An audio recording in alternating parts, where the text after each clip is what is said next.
দেখুন আবার সুবন্দোবস্ত করা হয়েছে থাকা খাওয়ার জন্য।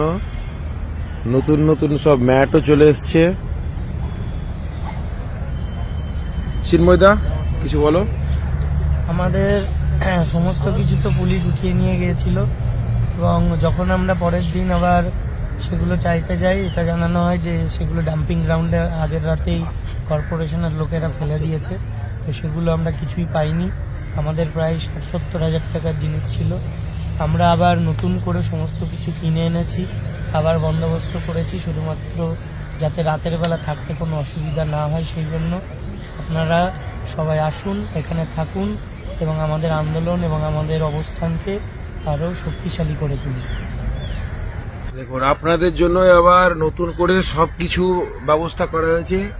আরো প্রচুর আছে, কেবল আপনারা নেই বলে ওগুলো সমস্ত পারা হয়নি। তো আবার কাল রাত থেকে যখন চলে এসছে 8, 9, 10 পুরোপুরি ভরিয়ে রেখে দিন।